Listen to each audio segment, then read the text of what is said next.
नमस्ते बच्चों, सुप्रभात। मैं मेवाड़ा मनोज दीपदर्शन विद्या संकुल से हिंदी विषयाध्यापक। आज हम पढ़ेंगे हिंदी व्याकरण कक्षा 9। शीर्षक है हमारा अनुस्वार और अनुनासिक। तो हम पढ़ रहे हैं अनुस्वार और अनुनासिक। सर्वप्रथम हम पढ़ेंगे अनुस्वार। अनुस्वार स्वर के बाद आने वाला व्यंजन है। स्वर के बाद आने वाला व्यंजन है।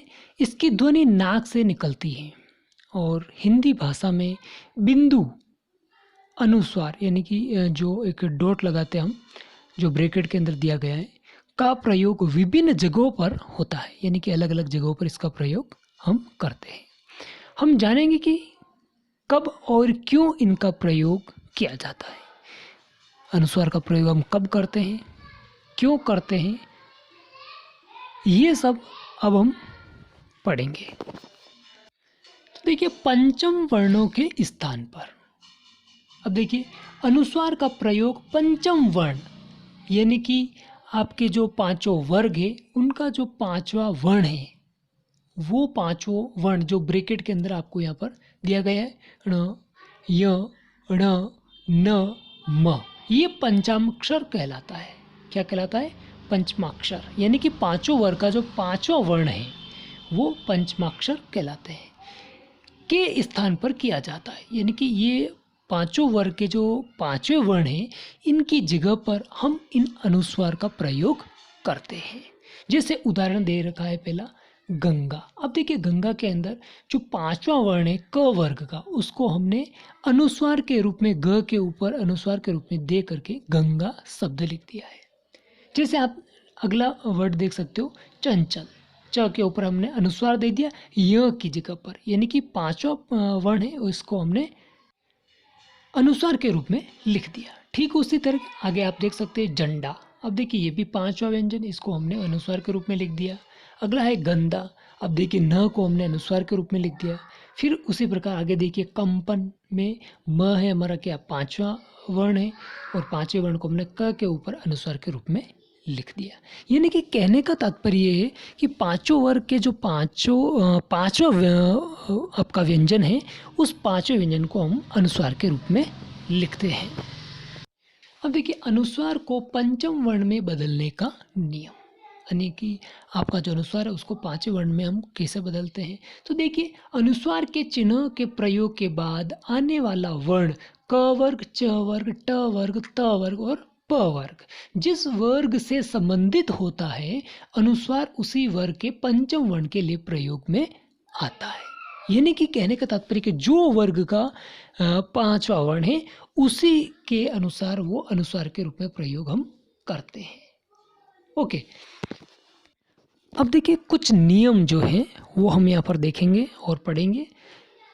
तो पहला नियम है, यदि पंचमाक्षर के बाद किसी अन्य वर्ग का कोई वर्ण आए तो पंचमाक्षर अनुस्वार के रूप में परिवर्तित नहीं होगा। समझ में आया?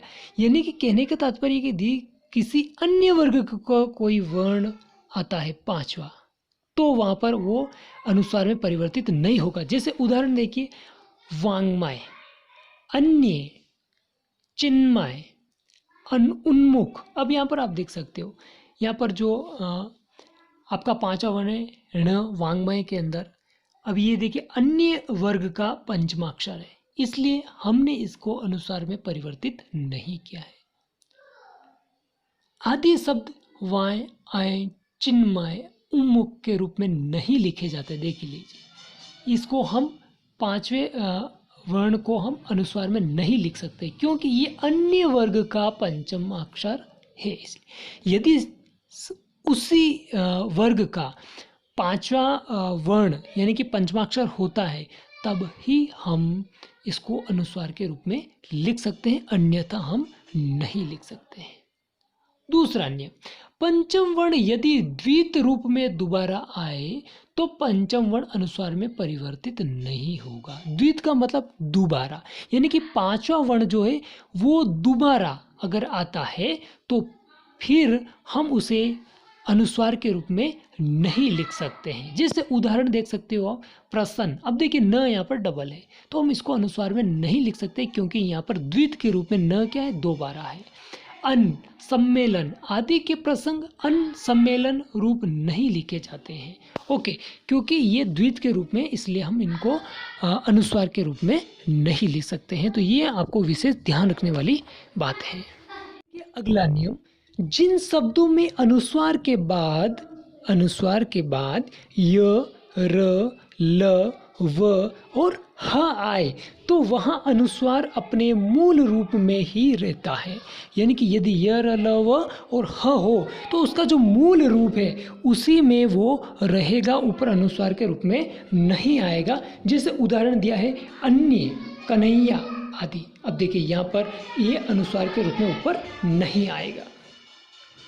अगला और अंतिम नियम है, यदि य, र, ल, व अंतस्थ व्यंजन यानी कि स, श, श और ह, ये इनको हम अंतस्थ व्यंजन कहते हैं। तो ये जो अंतस्थ व्यंजन है आपका य, र, ल, व और ऊष्म व्यंजन जो है श, श, श और ह, ये अंतस्थ व्यंजन और ऊष्म व्यंजन से पहले आने वाले अनुस्वार में बिंदु के रूप में ही प्रयोग किया जाता है। देखिए अंतस्थ व्यंजन य, र, ल, व और ऊष्म व्यंजन श, श, स और ह।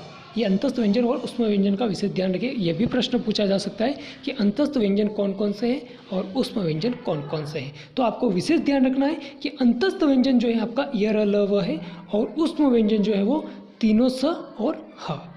ओके, तो हम बात कर रहे थे अनुस्वार की, यानी कि इनसे पहले आने वाले अनुस्वार में बिंदु का रूप का ही प्रयोग किया जाता है। चूंकि ये व्यंजन किसी वर्ग में सम्मिलित नहीं होते, क्योंकि ये जो वर्ग है किसी भी वर्ग, ये जो वर्ण है किसी भी वर्ग में नहीं आता है, पांचों वर्गों में, जैसे संशय, संयम और आदि। तो ये जो ऊष्म और अंतस्थ व्यंजन है ये किसी भी वर्ग में नहीं आने की वजह से इनमें परिवर्तन नहीं होगा। ओके, अर्थात अनुस्वार का रूप बिंदु के रूप में ही, अनुस्वार के रूप में ही इनका प्रयोग किया जाएगा। जैसे उदाहरण हमने पहले ही देख लिया है, संशय, संयम आदि। तो अब हम पढ़ेंगे अनुनासिक। अनुस्वार हमने पढ़ लिया है, अब हम पढ़ेंगे अनुनासिक। और अनुनासिक स्वरों के उच्चारण में मुंह से अधिक तथा नाक से बहुत कम सांस निकलती है। यानी कि जब इनका उच्चारण करते हैं अपने मुंह से तो मुंह से अधिक और नाक से बहुत कम सांस निकलती है। इन स्वरों पर चंद्र बिंदु, जो ब्रैकेट के अंदर दिया गया है इस तरह का हम बनाते हैं, का प्रयोग करते हैं, जो कि शिरोरेखा के ऊपर लगता है। यानी कि जो शिरोरेखा है उसके ऊपर लगता है। जैसे उदाहरण दे रखा है नीचे, आँख, माँ, गांव आदि। देखिए इनके ऊपर चंद्र बिंदु का हमने प्रयोग किया है, शिरोरेखा के ऊपर हमने चंद्र बिंदु लगाया है। तो इस प्रकार से हम अनुनासिक अर्थात चंद्र बिंदु का प्रयोग करते हैं। अब देखिए अनुनासिक के स्थान पर बिंदु का प्रयोग, जब शिरोरेखा के ऊपर स्वर की मात्रा लगी हो, जब शिरोरेखा के ऊपर स्वर की मात्रा लगी हो तब सुविधा के लिए चंद्र बिंदु के स्थान पर हम बिंदु का प्रयोग कर लेते हैं।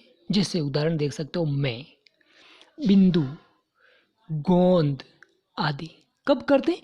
जब उस चंद्र बिंदु की जगह पर, वहाँ पर, उस स्थान पर स्वर की मात्रा लगी हो तब हम इसका प्रयोग करते हैं, अन्यथा नहीं करते हैं। उदाहरण दिया है नीचे, मैं, बिंदु, गोंद आदि, इसे आप समझ सकते हैं। अब देखिए अनुनासिक और अनुस्वार में अंतर क्या है। तो देखिए अनुनासिक स्वर है और अनुस्वार मूल रूप से व्यंजन है। अनुनासिक स्वरों की गिनती में आता है, लेकिन अनुस्वार जो है वो मूल रूप से व्यंजन है और इनके प्रयोग में कारण कुछ शब्दों के अर्थ में अंतर आ जाता है। यदि कि कहने का तात्पर्य ये है, यदि हम इनका प्रयोग करते हैं तो इनका जो अर्थ है शब्द का उसमें कुछ परिवर्तन या अंतर आ जाता है। जैसे उदाहरण देख सकते हो, हंस यानी कि एक जल पक्षी है, एक पक्षी का नाम हंस। अब देखिए इसके ऊपर अनुस्वार की जगह और आप चंद्र बिंदु लगा दे या अनुनासिक लगा देवें तो हंस हो गया। अब देखिए यहाँ पर हंस का अर्थ एक पक्षी और यहाँ पर हंस का मतलब होता है हंसने की क्रिया, यानी कि जो हंसना जो हमारी वर्ब है, जो क्रिया है वो। तो इससे क्या हुआ, इनके अर्थ में परिवर्तन हो गया। अनुनासिक और अनुस्वार के प्रयोग से उनके अर्थ में परिवर्तन आ गया। इस प्रकार से हमारे यह शीर्षक, हमारे अध्याय यहीं पर समाप्त होता है। धन्यवाद।